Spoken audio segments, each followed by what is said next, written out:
"Excuse me, you're in the wrong seat. Move now." That was the first thing I heard, and trust me, the tone wasn't just firm, it was loaded. Janet Morrison, the flight attendant, stood over me like she was guarding the gates of heaven, arms crossed, eyes cold. Behind her, some white guy in an expensive watch was tapping his foot, rolling his eyes like he was already bored with the whole thing. I looked up from my merger documents, deals worth millions, and said, calmly, "Ma'am, this is my assigned seat." I showed her my boarding pass. She didn't even glance at it before snatching it from my hand. "Anyone can print fake tickets," she said, jerking her thumb toward Mr. Rolex. "This gentleman paid full price for first class. You need to take your things and move to the back, where you belong." The cabin went quiet. You could feel the temperature drop. A woman across the aisle quietly pulled out her phone and started recording. You know that feeling when suddenly you're not a customer anymore, you're a suspect? That was me, sitting in 2A with a Platinum Elite card and a confirmed reservation. 8 years flying this airline, but none of that mattered in this moment. Janet waved off my documents like they were Monopoly money, saying she saw knockoff cards all the time. The guy behind her, Brad, leaned in with a smirk. "Some of us have real business to conduct. I'm sure there's a perfectly good seat in coach." Phones were out now. People were whispering. A young black male flight attendant, Marcus, approached and quietly pointed out my boarding pass was legit. Janet shut him down immediately, sending him back to coach like a misbehaving kid. That's when I knew this wasn't about a seat. This was about control. She threatened to call security, claimed I was delaying the flight.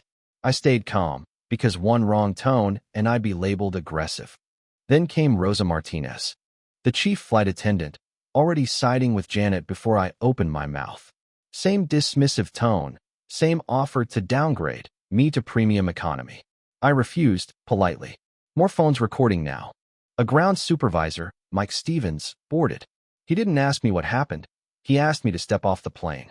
Behind him, Brad was smirking like the king of first class. And then, the twist. Airport security arrived, led by Officer Patricia Williams, the only black official in this mess. She checked my documents thoroughly, saw they were all valid, but explained the crew still had authority to move me. You could see in her eyes she knew what was happening, but policy tied her hands. They gave me one last threat: leave now or be banned from the airline. So I stood, slow and deliberate. Phones everywhere. Janet leaned in with a smug. Should have moved when I asked nicely. And that's when I reached into my briefcase, not for my bags, but for 2 business cards. The first I handed to Rosa, Damon Washington, CEO, Washington Capital Partners. She blinked, recognizing the name. The second card was a preferred stock certificate, 23.7% ownership of American Airlines. The cabin went dead silent. Cameras zoomed in, and I said, "Call Carmen Rodriguez. Tell her Washington Capital Partners needs to discuss our $847 million investment." You could feel the shift instantly. Brad stopped smirking. Janet's face drained of color. Officer Williams took a step back. See, this flight wasn't random. I'd chosen it to observe frontline customer service practices before tomorrow's board meeting to finalize a diversity initiative. Mike Stevens reached for his radio like it was a lifeline. The hashtag flight discrimination was already trending. Within minutes, Carmen Rodriguez, the district manager, boarded, trying to contain the disaster. I laid it out for her. The incident was now part of a federal civil rights compliance audit. The live stream had tens of thousands of viewers. $165 million diversity reform plan, or face immediate divestment and a public campaign that would cost billions. Bias training, AI monitoring for discrimination, an independent civil rights ombudsman, quarterly diversity audits, and a $50 million scholarship fund for underrepresented aviation students. 24 hours to decide. The next day, American Airlines CEO was in my office. They fired Janet, suspended Stevens, and approved the entire plan on the spot. Implementation began immediately, training for 34,000 employees. Audits by the Southern Poverty Law Center, scholarships for black pilots in training. Other airlines noticed. Delta, United, Southwest, all announced new bias programs within months. The FAA made reporting discrimination within 24 hours mandatory. Ashley Carter, the passenger who live-streamed it all, became a CNN civil rights correspondent. Her video hit nearly 3 million views and was taught in business schools as a case study in corporate accountability. Brad lost his consulting job after his "Learn Your Place" comment went viral. Officer Williams got promoted to Director of Security Training. Marcus, the flight attendant who spoke up, became the airline's diversity training coordinator. 6 months later, American Airlines posted its highest customer satisfaction scores in history. Discrimination complaints industry-wide dropped nearly 50% among carriers that adopted the Washington Protocol. And me? I stood at an aviation diversity summit, telling industry leaders, dignity isn't negotiable. Economic power can force change faster than protest signs. The legacy of Flight 447 wasn't just policy change. It was proof that quiet, strategic power could dismantle systemic bias without raising your voice. One seat, one recording, one refusal to be moved. So here's my question for you.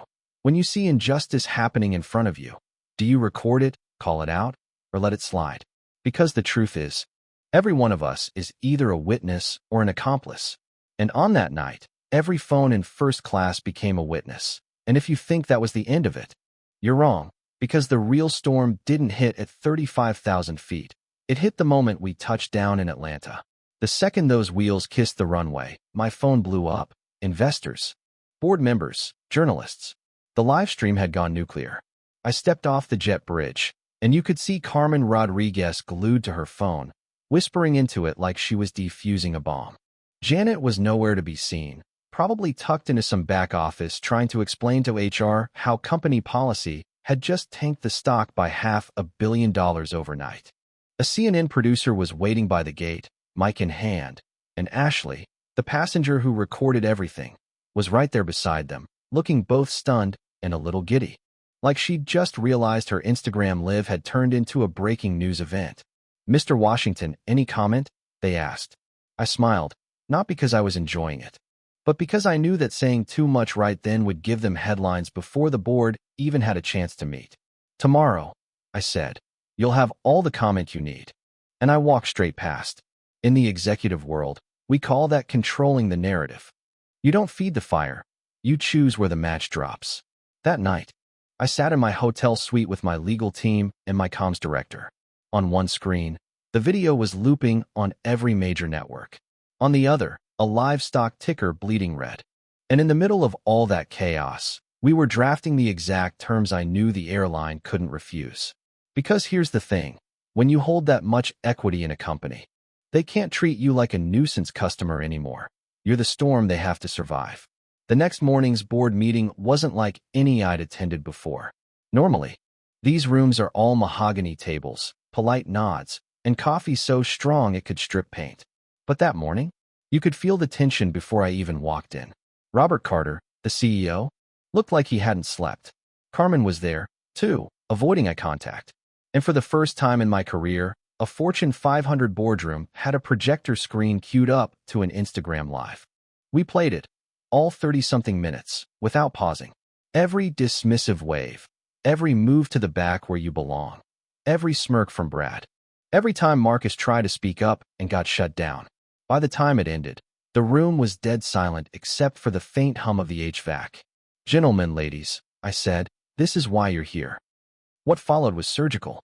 We walked through the Washington Protocol, point by point, cost by cost, and I made it clear there was no wiggle room. The fear in that room wasn't about me. It was about what would happen if they refused, and this thing spiraled into a congressional hearing. They knew their competitors were already watching, and that if they didn't lead the reform, someone else would, and they'd be remembered as the airline that got dragged, not the airline that fixed it. By the time we left that room, it was done. Janet, terminated. Stevens, suspended and stripped of authority. Bias training scheduled. AI monitoring approved. Scholarship fund greenlit. And for the first time in my life, I saw a corporate board move at the speed of survival. The media loved it. Flight 447 Fallout Forces Industry Shakeup. That was the headline on Bloomberg. Delta and United scrambled to announce their own diversity programs before the week was out. The FAA, not wanting to look asleep at the wheel, announced new reporting mandates. And Ashley? She got a call from CNN offering her a role as a civil rights correspondent. But here's the part nobody saw coming. 3 months later, I was boarding another flight, this time to Chicago. When Marcus spotted me, he wasn't in coach anymore. He was wearing a suit, carrying a training binder, heading up the new diversity program for the airline. "You changed my life," he said. I told him the truth. "You changed your own. You spoke up when it wasn't safe. That's what they'll remember." And Brad, yeah, Mr. Rolex. Word got around. His consulting firm cut him loose after his "learn your place" comment went viral. Last I heard, he was working freelance, trying to rebuild a reputation that now shows up in the first 3 results on Google. 6 months later, we had numbers. Discrimination complaints down almost 50% across participating carriers. Minority business travel up by a third. And for the first time, American Airlines ranked #1 in customer satisfaction for corporate travelers of color. You can call it luck. You can call it strategy. But the truth is, none of it happens without that one moment. Sitting in 2A, holding my ground, refusing to move. That's the thing about change. It doesn't always start in a boardroom or on a protest line. Sometimes, it starts in a seat you paid for, with someone telling you that you don't belong. And when that happens, you don't just fight for your seat. You fight so the next person doesn't have to. So tell me, if it had been you in 2A, what would you have done?